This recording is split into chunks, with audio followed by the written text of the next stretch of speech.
Have you ever felt the crushing weight of a system designed to overlook you? That sinking realization that merit means nothing when doors remain locked to those without the right connections or background. What if the universe itself offered you a chance to rewrite those rules? Not just for yourself, but for everyone who's ever been discarded by a world that measures worth in dollars instead of humanity. In the shadows of gleaming skyscrapers and beneath the manufactured sparkle of Hollywood dreams, millions struggle while select few thrive. Some call it the natural order. Others call it injustice. But what if the balance was about to shift? Not through revolution or legislation, but through an alliance that defies both physics and faith. What happens when ancient divine power meets modern human hunger? This is the story of two outsiders. One rejected by society for his poverty, the other forgotten by history despite her divinity. Together, they will remake a world that never made space for either of them. Hey there, beautiful souls. Welcome to Love Crib, your ultimate destination for all things romances, connection, and heartfelt stories. I'm thrilled to have you here, sharing this amazing journey of exploring love in all its beautiful, complex, and magical forms. Whether you're a hopeless romantic, someone searching for relationship insights, or just love diving into heartwarming content, you're exactly where you need to be. If you're enjoying what you see, I'd be incredibly grateful if you could hit that subscribe button to stay connected with our Love Crib community. Drop a like to show some love, support, and motivation. Share this video with someone who might need a little romance in their life. Your support means the world to me and helps us continue creating content that celebrates love, connection, and the beautiful stories that bring us together. The Leonid meteor shower illuminated the Los Angeles sky like celestial fireworks, streaking across the darkness with ancient promises. In the penthouse suite of Cedars-Sinai Medical Center, Felicia Montgomery, heiress to a forgotten tech fortune, opened her eyes after 6 months of comatose silence. But the consciousness that awoke wasn't Felicia's. "My name is Merriman, High Priestess of Hathor," she whispered to the stunned night nurse, her voice carrying the melodious cadence of a language unspoken for millennia. "The alignment has come. The stars have fulfilled their promise." The nurse dropped her clipboard, backing away from the bed as the woman who had been clinically brain dead now sat upright, honey-gold eyes scanning the room with calculating precision. Felicia, or rather the entity now inhabiting her body, examined her hands, touching the unfamiliar curves of her face with methodical curiosity. "This vessel will serve," she murmured, disconnecting her full with practiced movements. The duet was cold, 3,000 years of waiting, but Hathor's promise has been fulfilled.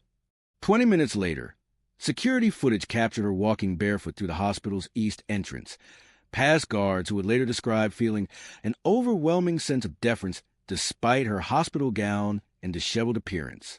The cameras caught a strange phenomenon, a momentary golden nimbus surrounding her figure as she passed beneath the fluorescent lights, causing 3 bulbs to shatter in sequence.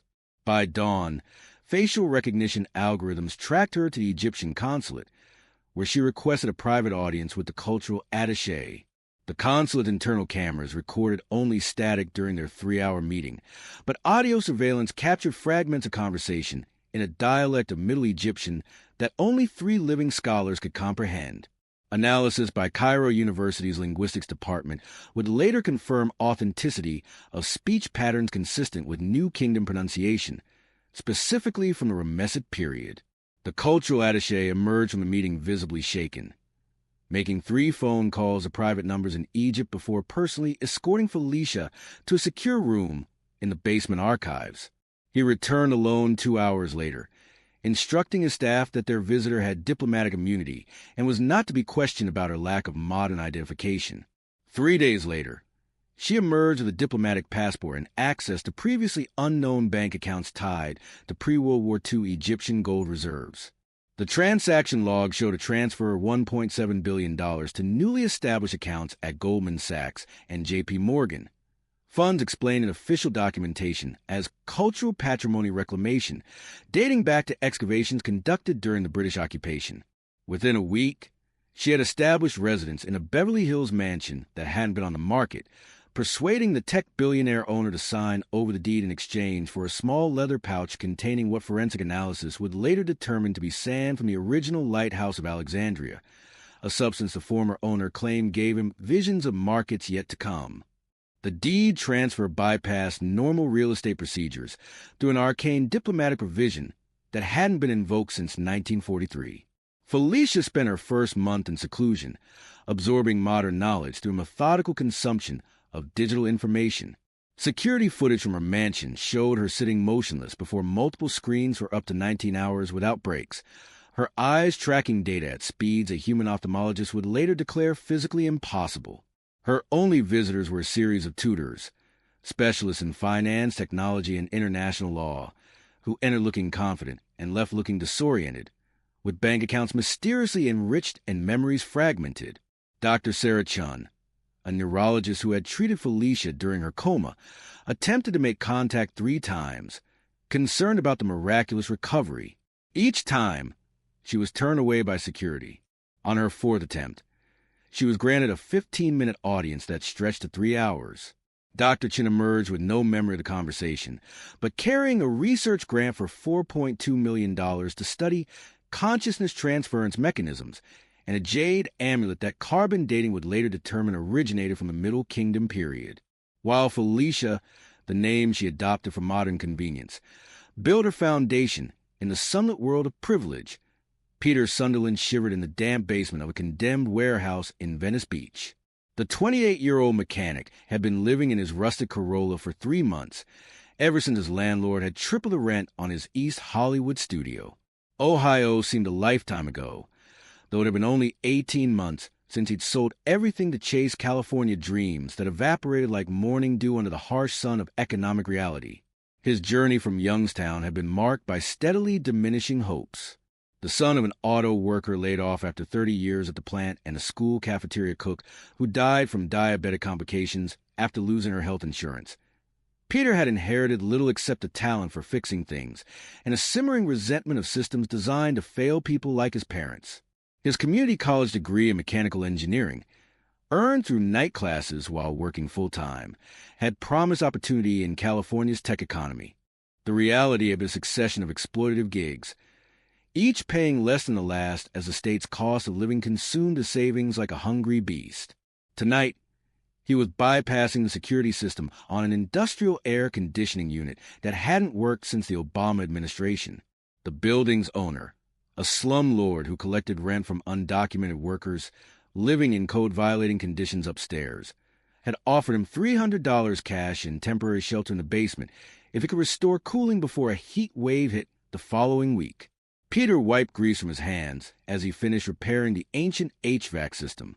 The makeshift repairs wouldn't pass any inspection, but they would move air through the building's concrete shell, perhaps preventing heat stroke among the families crammed into subdivided spaces overhead.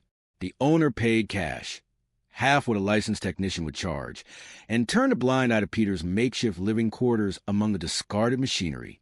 Tonight's work would buy him a week's worth of fast food and maybe enough left over for a gym membership to access showers. His phone buzzed with notification. Another rejection email from the aerospace manufacturer where he'd applied for an entry-level position. The automated message cited insufficient experience, despite the job description, requesting exactly the qualifications he possessed. Peter knew what it really meant. No prestigious university on his resume, no family connections to smooth his path. The same story repeated across 37 applications in 3 months. Your technique is impressive. A voice like warm honey cut through the darkness. Using copper wire to bypass the controller. Primitive but effective. The Egyptians would have appreciated your resourcefulness. They also knew how to adapt available materials to overcome design limitations. Peter nearly cracked his skull on the metal housing as he jerked upright. A woman stood watching him, her silhouette backlit by moonlight streaming through broken windows. She wore a white linen dress that seemed to glow with its own luminescence against her tawny skin. Gold adorned her wrists and throat, catching light that wasn't there. Her posture conveyed absolute authority, as if she were accustomed to being obeyed without question. "Lady, you shouldn't be here," Peter managed, his Midwest accent thickening with nervousness. "This place isn't safe." structurally condemned. The ceiling collapsed in the east wing last month. She tilted her head, studying him with amber eyes that seemed to see through flesh to bone. Yet you sleep here, among the ruins, like a temple guardian in the desert, the faithful servant remaining after the gods have departed. Peter reached for his flashlight, defensive. I'm just fixing the AC. The owner lets me crash sometimes. You with code enforcement or something. Do I look like a bureaucrat to you? She moved closer, her bare feet silent on the concrete. I've observed you for 3 nights. You repair machines with reverence. Your hands speak the language of creation. When you work, there's a harmonic resonance in your energy signature. Did you know that? It aligns with specific mathematical constants found in sacred architecture. Alarm bells rang in Peter's mind. Beautiful women didn't appear in abandoned warehouses to compliment homeless mechanics. This had to be a setup. Maybe the owner wanted him gone. Or worse, Venice Beach had its share of high-functioning addicts and eccentric personalities. Perhaps she was both. Look, I'll pack up my stuff, okay? No trouble. I just needed somewhere to crash until payday. He began gathering his tools, movements quick and practiced from frequent hasty departures. She laughed then, a sound like temple bells. You misunderstand. I'm not here to displace you. I'm here to offer partnership. From a leather satchel at her side, she produced a scroll that seemed to shimmer in the darkness. Unrolling it revealed hieroglyphics written in what appeared to be luminous ink, pulsing gently against papyrus that looked simultaneously ancient and impossibly new. The symbols shifted slightly as Peter looked at them, suggesting meanings his conscious mind couldn't grasp, but that resonated in some deeper part of his awareness. My name is Felicia, though I was born Merriman of Thebes, High Priestess to Hathor, Lady of Gold and Starlight. I died in 1213 BC and waited in the afterlife until the stars aligned for my return. She extended the scroll toward him. I require a mortal partner with both skill and hunger. You will provide what I cannot. Understanding of this era's mechanical hearts and the desperate ambition of one who has been overlooked. Peter stared at the glowing document, then back at her face. Her eyes held no madness, only an ancient clarity that was somehow more unsettling. Lady, I think you need help. There's a shelter on. You were born to a factory worker laid off after 30 years of loyalty, she interrupted. Your mother, Eleanor, died because she couldn't afford insulin after your father's union health insurance lapsed. Her final words to you were, find somewhere better than this. You came to California believing talent would be rewarded, only to discover that merit is a myth created by those born to privilege. Her eyes narrowed. Tell me I'm wrong. Peter's throat went dry. No one in Los Angeles knew those details of his past. He'd never spoken of his mother's last words to anyone. How could you possibly? You sent 80% of your last paycheck to your father, though you can barely feed yourself. You repair the air conditioning in this building not for the money, which is insultingly inadequate, but because you cannot bear the thought of children suffering in the heat while you have the skill to prevent it. She stepped closer, and the air between them seemed to thicken with potential. You are simultaneously the most compassionate and angriest man in this city. Your capacity for both makes you uniquely suited to my purpose. What purpose? The question escaped before he could consider whether engaging with her delusion was wise.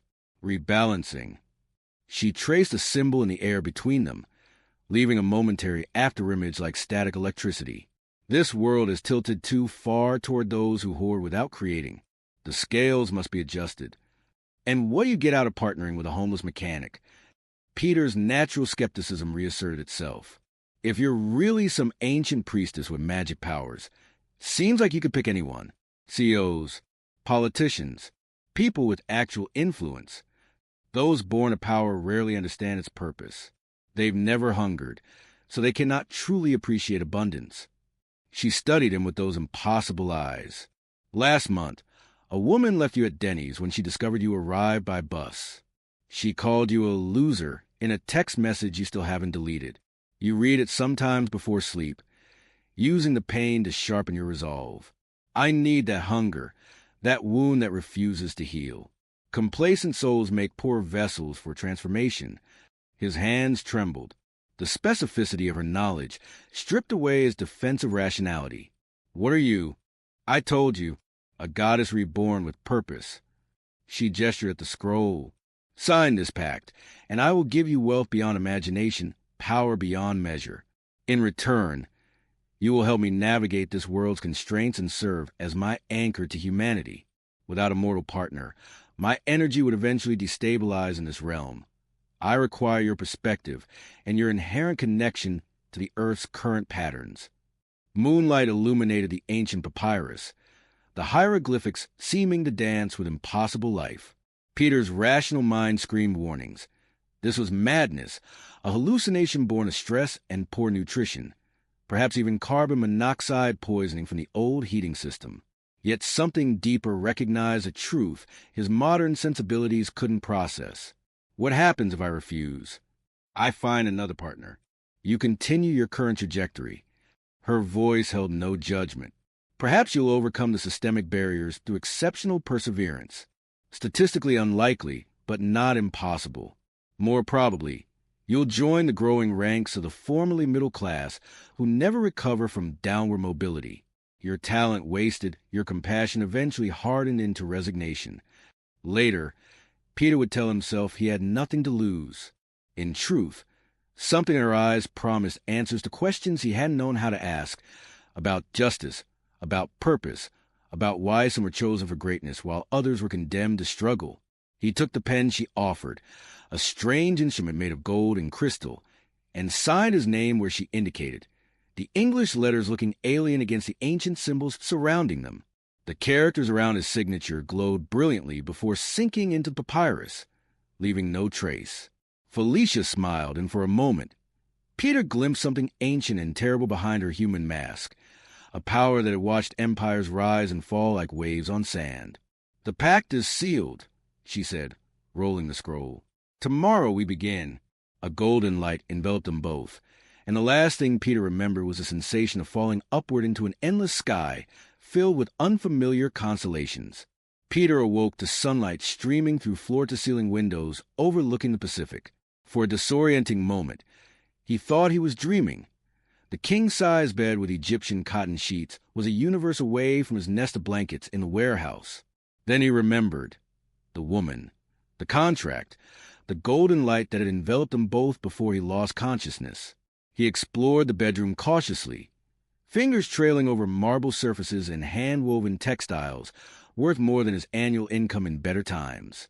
The closet contained tailored clothing in exactly his size, dozens of shirts, suits, and casual wear with luxury brand labels he recognized from advertisements but had never expected to touch, much less own.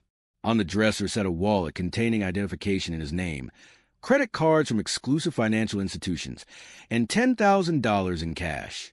"You're awake." Felicia stood in the doorway, now dressed in a tailored ivory suit that accentuated curves that seemed both inviting and dangerous.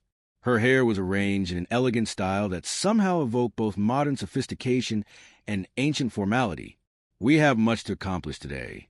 Peter clutched the bedsheet, suddenly aware of his vulnerability. "Where am I? What happened after I signed?" "My temporary residence in Malibu." "You lost consciousness during knowledge transfer, a common reaction when mortal minds first connect to the Heikal vault." She gestured toward the adjoining bathroom. "Shower and dress. The biorhythmic disturbance will fade within an hour."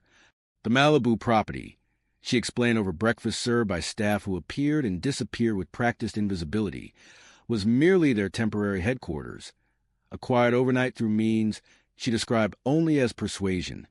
On the dining table, holographic projections displayed financial data, architectural plans, and complex equations that made Peter's head swim. "What exactly did I sign up for?" he asked, overwhelmed by the luxury surrounding him and the surreal transition from homelessness to apparent wealth overnight. "Creation," she replied simply, sipping a green smoothie that contained herbs Peter couldn't identify. "The remaking of a world that discarded you." She gestured to projections. "Today, we launch Sunderland Quantum Foundry." Peter nearly choked on his coffee. "We what?"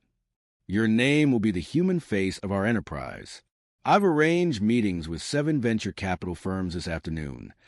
She slid a folder toward him. Memorize these details. You'll be presenting our breakthrough in quantum metallurgy. I'm a mechanic, not a scientist, Peter protested. I know basic engineering principles, but quantum physics? I took one community college physics class. Felicia smiled indulgently. Last night, while you slept, I transferred certain knowledge directly to your mind. The information is there. You merely need to access it. She pressed cool fingers to his temple. Close your eyes. See the gold atoms dancing in the quantum field. Observe how the weak nuclear force can be manipulated through frequencies that correspond to specific molecular configurations. To his astonishment, Peter could see it. The subatomic manipulation of matter, the weak nuclear force being harnessed through principles that seem both futuristic and ancient.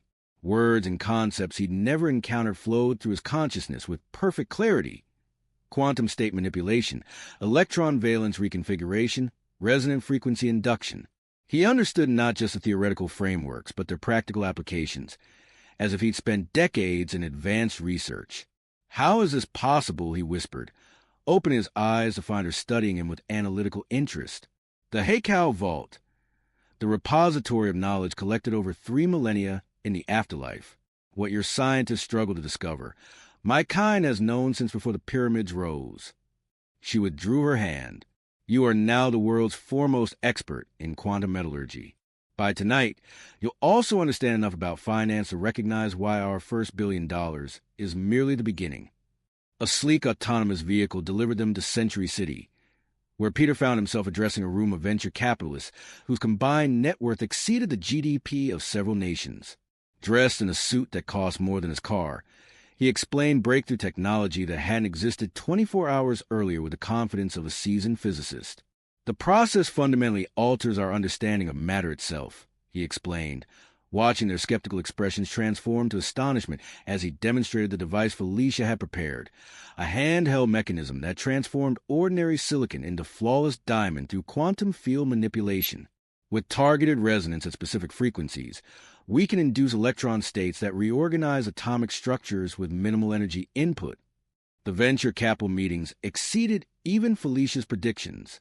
By sunset, Sunderland Quantum Foundry had secured $430 million in funding based on a demonstration where Peter, speaking with confidence that astounded himself, transformed common quartz into 99.9% pure gold using nothing but a small device powered by ordinary household current.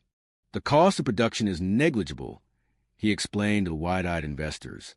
We're essentially manipulating matter at the subatomic level, using principles that make nuclear fusion look like steam power. The energy requirements are minimal because we're not forcing changes. We're persuading matter to follow its natural tendencies toward more stable configurations. When one investor questioned how a mechanic from Ohio had made such a breakthrough, Felicia smoothly interjected. Most innovation comes from outsiders, doesn't it? Those established in a field can't see beyond its dogma. Mr. Sunderland approached the problem with a mechanic's practicality and a visionary's imagination. His background in automotive repair gave him insights into material stress patterns that traditional physicists overlook. The explanation was plausible enough to satisfy their curiosity, especially when paired with demonstration results that defied conventional science. By evening, term sheets were signed and initial funding secured. Peter found himself listed as founder and chief technology officer of a company valued at $1.2 billion before it had even formally incorporated. As their driver navigated Pacific Coast Highway back toward Malibu, Peter watched the ocean shimmer in the twilight, 1,000 questions competing for priority in his mind. Is the technology real, he finally asked, or just some kind of illusion, magic tricks to convince investors? Both real and more significant than they realize, Felicia replied, her attention on her tablet, where she was monitoring international market reactions to news of their breakthrough. The principles are genuine, atomic reconfiguration through quantum field manipulation. What they don't understand is that we're accessing natural laws their science hasn't yet discovered. And the goal we created, it's stable, perfectly. She glanced up. Though I would suggest we limit gold production strategically. Flooding markets would devalue the commodity and alert regulators to anomalies. Better to focus on materials with industrial applications, semiconductors, pharmaceutical precursors, carbon capture compounds. Peter shook his head in wonder. Yesterday I was sleeping in a warehouse, worried about buying my next meal. Today I'm worth $1 billion on paper. I keep waiting to wake up. This is merely the foundation, Felicia replied, her voice distant as she considered possibilities visible only to her. Financial capital is a crude but necessary tool in this era. We'll need approximately $5 trillion to implement the complete transformation. $5 trillion. Peter laughed incredulously. That's more than most countries' GDP. Indeed, hence the need for strategic planning. She closed her tablet. Tomorrow we begin acquisition of key infrastructure assets while simultaneously developing the quantum computing division. Within 6 months, we should control sufficient communication systems to implement Phase 2. That night, as they watched the sunset from their cliffside terrace, Peter finally asked a question that had been burning in his mind since awakening in this new reality. Why me? Out of everyone in Los Angeles, hell, the world, why pick a broke mechanic from the Midwest? Felicia's gaze remained on the horizon, where the sun melted into the Pacific like molten gold. She was silent long enough that Peter wondered if she heard him. When she finally spoke, her voice carried a weight of memory that spanned millennia. The ritual required someone who understood true hunger, not just physical but spiritual. Someone society had deemed worthless despite genuine talent. Someone with both skill and scars. She turned to him, her eyes reflecting ancient starlight. Also your hands. They have the same dimensions as a master craftsman who built Hathor's temple in Dendera, the same span from thumb to little finger, the same ratio of palm to fingers. In my time, we would have called that divine marking. Peter stared at his calloused palms, trying to see what she saw. And what happens when you get bored of playing corporate with a human? When you've gotten whatever it is you're really after? Her laughter was genuine, but carried an edge of something inhuman. The pact is eternal, Peter Sunderland. Your soul and mine are now entwined beyond death itself. Whatever future awaits us, we face it together, goddess immortal, bound by forces older than civilization. She touched his hand, sending electric warmth up his arm. Besides, I've only begun to explore what this modern world offers. Why would I abandon the game when we've barely arranged the pieces? The next morning brought a new phase of their strategy. While Peter worked with a team of hastily recruited engineers to refine the quantum metallurgy process for a commercial scale, Felicia met with financial analysts to structure their expansion plans. By midday, they had made offers on 3 semiconductor manufacturing facilities and a rare earth mining operation in Mongolia. The speed of their acquisition strategy raised eyebrows in financial circles, but the revolutionary nature of their technology silenced most skeptics. When Peter demonstrated the ability to synthesize gallium arsenide at 1/10 the normal cost, their semiconductor industry targets accepted buyout offers within hours rather than risk competing with what one industry journal called technology indistinguishable from magic. Within weeks, Sunderland Quantum Foundry had expanded into Sunderland Quantum Industries, with divisions focused on materials science, computing architecture, and energy generation. Peter absorbed knowledge at a rate that medical researchers found impossible, mastering disciplines overnight that should have required decades of study. Felicia's cosmic intelligence provided the theoretical frameworks, while his mechanical intuition translated abstract concepts into functional designs. Together, they created synergies that left competitors scrambling to understand, much less compete. The board was arranged faster than either anticipated. Within 3 months, Sunderland Quantum Industries dominated headlines worldwide. Their gold synthesis technology, released under strictly controlled licensing, collapsed global commodity markets before Peter and Felicia bought controlling interests in the world's largest mining companies at pennies on the dollar. The quantum technology proved adaptable to other materials. By spring, they had revolutionized semiconductor production, pharmaceutical synthesis, and carbon capture. Each breakthrough was strategically timed and marketed through media channels they quickly acquired. Their philanthropic initiatives focused primarily on healthcare access and educational opportunity in regions like Peter's hometown, generated positive press that counterbalanced growing concerns about their market dominance. Peter's personal transformation paralleled their corporate expansion. The hesitant, defensive mechanic evolved into a confident executive whose technical insights and strategic vision earned comparisons to Edison and Tesla. His humble origins became a narrative asset, spun by their public relations team into an American dream story that obscured the supernatural reality of his ascent. Their relationship evolved alongside their empire. What began as reluctant partnership transformed into mutual fascination. Peter found himself captivated by her ancient wisdom and otherworldly perspective, her casual references to historical events she had witnessed firsthand. The construction of the pyramids, the fall of ancient kingdoms, the secrets of lost libraries, offered perspectives no human could match. Felicia, in turn, discovered a growing attachment to her mortal partner's resilience and adaptability. His capacity to maintain human connection, despite their growing power, impressed her in ways she hadn't anticipated. When he insisted on establishing a medical research foundation focused on affordable insulin production, naming it after his mother, she recognized a quality her divine perspective had overlooked: compassion as strength rather than weakness. Their first kiss came spontaneously during a private celebration after acquiring California's power grid, a $2.1 trillion deal that gave him control over the state's entire energy infrastructure.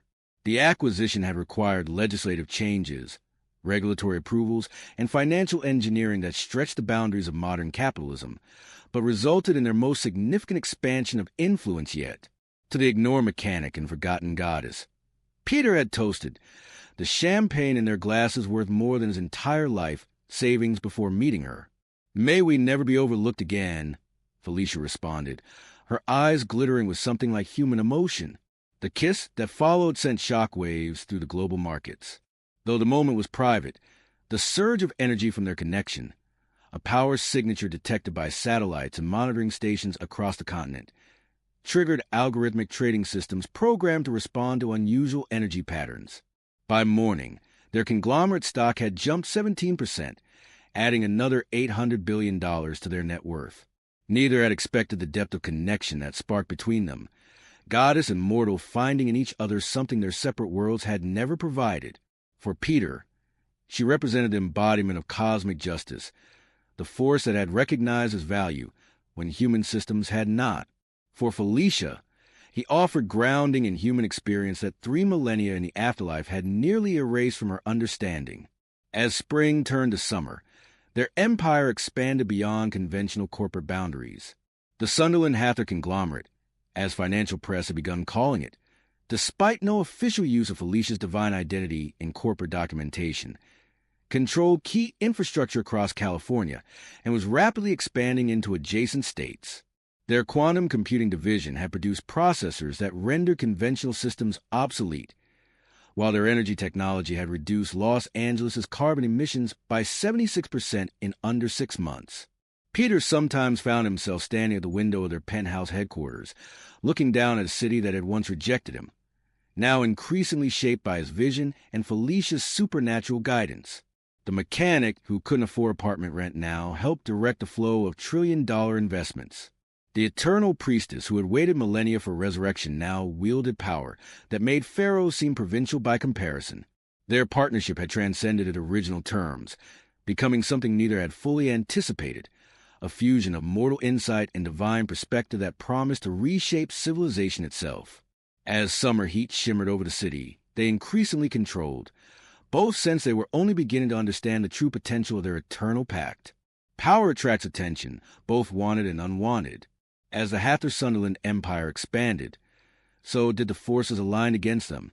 The first attack came 6 months into their partnership. Peter was inspecting their new quantum computing facility in Pasadena when the security system detected anomalies in the air circulation system. Microscopic drones, designed to mimic Egyptian scarab beetles, had infiltrated the building's ventilation, carrying nanoscale curses etched on graphene sheets. Coptic exorcism protocols. Felicia explained later, her expression grave as she examined the neutralized threats. Combined with modern surveillance technology, someone is trying to separate my consciousness from this body, The attack was traced to a black operations division within Chevron, one of the energy giants devastated by Peter and Felicia's clean energy revolution. Corporate espionage was expected. Supernatural warfare was not. They're more afraid than I anticipated, Felicia mused, her fingers tracing ancient protective symbols into the mansion security system, and more knowledgeable about my nature. More concerning was the emergence of Andrew Thornfield as CEO of Lockheed Martin. The former military contractor had undergone a mysterious transformation after an archaeological expedition to Egypt's Valley of Kings. His press conference announcing new defense initiatives sent Felicia into a rare state of visible alarm. Hormheb, she whispered, watching his televised appearance. The general who usurped the throne after Tutankhamun's death. My former lover and my murderer. Peter stared at her. You're saying that defense contractor is possessed by your ex? Not possessed. Reborn like me. Her hands clenched. He recognized the astronomical signs of my return and prepared for his own. Now, he controls weapons that would make the pharaohs tremble. The rivalry between Hather-Sunderland Industries and Thornfield's Lockheed Martin evolved into shadow warfare fought with both cutting-edge technology and ancient magic. Corporate acquisitions became modern battles for territory. Patent disputes mass struggles for metaphysical dominance. Twice, Peter survived assassination attempts by figures who crumbled to dust when neutralized, mummified warriors bound to service through rituals lost to history. Throughout these challenges, Peter's transformation continued. The knowledge Felicia shared changed him physically as well as mentally. His reflexes quickened, his senses sharpened, and occasionally, during moments of extreme stress, his eyes flickered with the same golden light as hers. "Am I still human?" he asked one night, after surviving an attack that should have killed any mortal. Felicia considered him thoughtfully. "You were always more than you believe yourself to be. The pact merely awakened potential dormant in your bloodline." "My bloodline? Why do you think I chose you? Your ancestors were temple architects in Dendera. The sacred mathematics flow in your veins." She traced hieroglyphics on his bare chest. "You are becoming something new, neither fully mortal nor divine, a bridge between worlds." Their personal bond deepened alongside these revelations. What began as strategic partnership evolved into genuine affection, then passionate attachment, and finally something language struggled to define. Their nightly rituals in a replica of Seti I's sarcophagus chamber, where Felicia taught Peter to manipulate time, extending their private hours together beyond normal constraints, became legendary among their inner circle. Yet success brought isolation. As their wealth approached $5 trillion and their influence extended into every aspect of global infrastructure, Peter found himself increasingly disconnected from his human origins. Former friends couldn't relate to his new reality. Family members became distant, uncomfortable with his transformation, and suspicious of his otherworldly partner. Meanwhile, public perception split between worship and fear. Their philanthropic initiatives, including the elimination of homelessness in Los Angeles through prediction algorithms that identified vulnerable individuals before crisis struck, earned devoted followers. Their more controversial projects, like restructuring California's power grid to vibrate at frequencies Felicia claimed enhanced spiritual connectivity, fueled conspiracy theories and resistance movements. The philosophical implications of their rise generated academic and existential debates worldwide. Harvard economists published papers arguing that Peter's ascent invalidated capitalist mythology about merit and hard work, proving that success in modern markets required supernatural advantage. Religious leaders alternately condemned Felicia as a demon or embraced her as proof of divine intervention in human affairs. 18 months after their first meeting, Peter and Felicia stood on the observation deck of their newest project, a ziggurat rising from downtown Los Angeles, its gleaming surfaces inscribed with equations that combine quantum physics with hieratic invocations. At 1.2 miles high, it would become the tallest structure on Earth when completed, designed to harness cosmic energy through principles rediscovered in ancient tombs. "Can you feel it?" Felicia asked, her white dress billowing in the high-altitude wind. "The convergence of past and future. What was forbidden knowledge in my time is now merely advanced science in yours." Peter nodded. gazing across the city that had once rejected him and now lay at his feet. Sometimes I still feel like that mechanic sleeping in a warehouse, like this could all disappear. That perspective is your greatest strength, she said, taking his hand. You remember hunger. It keeps you human despite everything we become. The sunset painted the cityscape gold and crimson, colors that reminded Peter of the scroll he'd signed that fateful night, a contract that had transformed him from nobody to half of the most powerful partnership on the planet. Do you ever regret it? He asked suddenly. Choosing Earth over the afterlife? Choosing me?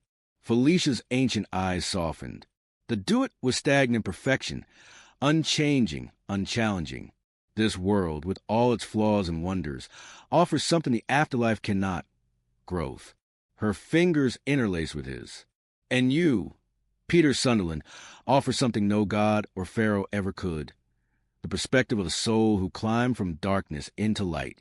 Their empire continued to expand beyond conventional understanding. The SEC's landmark ruling classifying divine intervention as a non-material competitive advantage subject to disclosure requirements legitimized what many had suspected. Supernatural forces had entered the corporate arena, with the Hather Sunderland conglomerate leading this new paradigm. Through it all, the couple maintained a balance that made their partnership unstoppable.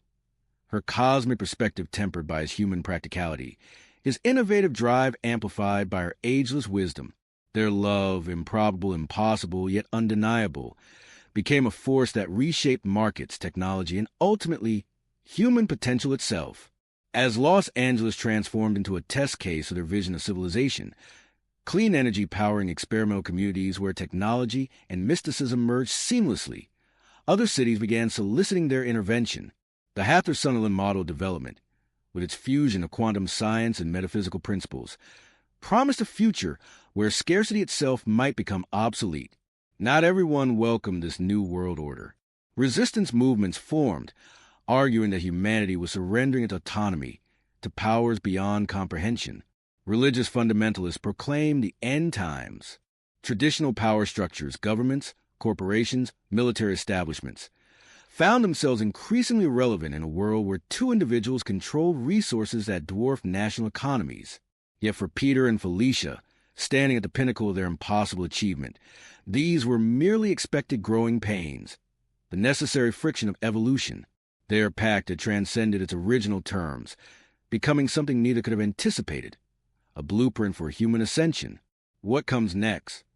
Peter asked, watching night fall over their domain. Felicia smiled, her eyes reflecting starlight from constellations that had guided her return. We've only just begun, my love. This world is merely the first. There are realms beyond imagining waiting to be shaped by what we become together. As if in response, the cosmic alignment that heralded her arrival 18 months earlier repeated itself. The Leonid meteor shower painting the sky with celestial fire. But this time, the couple watched not as separate entities, goddess and mortal, but as equal partners in an eternal pact that promised to redefine the very boundaries between humanity and divinity. The mechanic and the goddess, bound by forces older than civilization, turned their gaze toward horizons beyond time itself. Architect of a future where ancient magic and modern ambition became indistinguishable, and where the hunger for justice finally found satisfaction in powers that could remake worlds.